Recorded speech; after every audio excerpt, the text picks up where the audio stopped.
program orientation, homestay, classes, adjustment. Bewildering and chaotic to a type of chaos that somehow makes sense. Then I head to Darjeeling.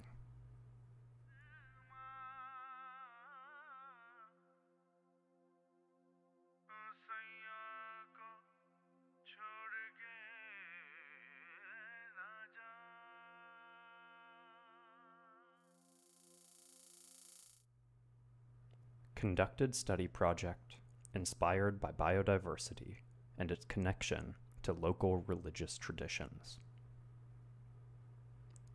I arrive with confidence in my ability to adapt, an open mind, but an unplanned research project.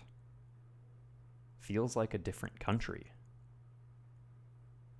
Different language, different people, different landscape. My hosts have already welcomed me into their home, insisting I refer to them as Mommy and Pop.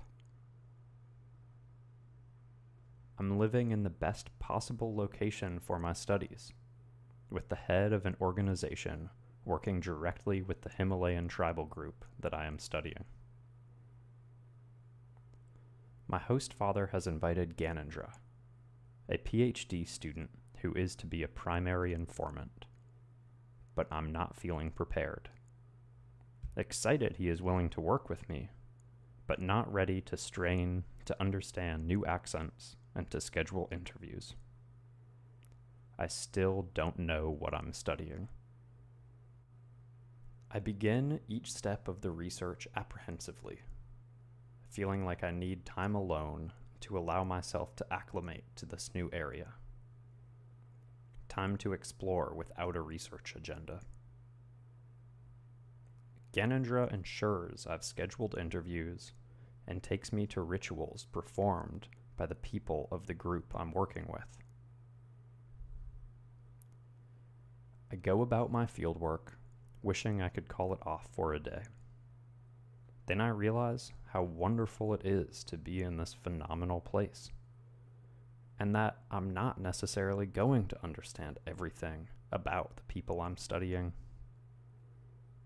I find myself welcomed into Gyanendra's cousin's house, and we compare similarities between our respective schoolings, homes, and families.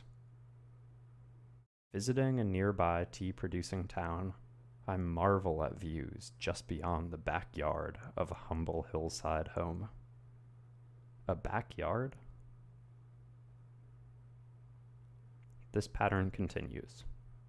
Me not feeling quite prepared or ready to engage, juxtaposed with bits of joy and appreciation for the people and places I visit. Looking back on it, I've put it into perspective.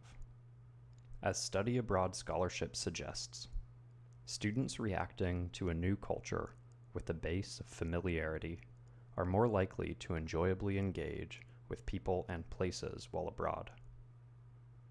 During the first segment of my study abroad program, daily interactions with other international peers provided familiarity in what would otherwise be an unfamiliar environment. In Darjeeling, a lack of familiarity with peers led me to seek ways to retreat from unfamiliar or difficult situations. Yet, sometimes I thrived when socializing in those very settings.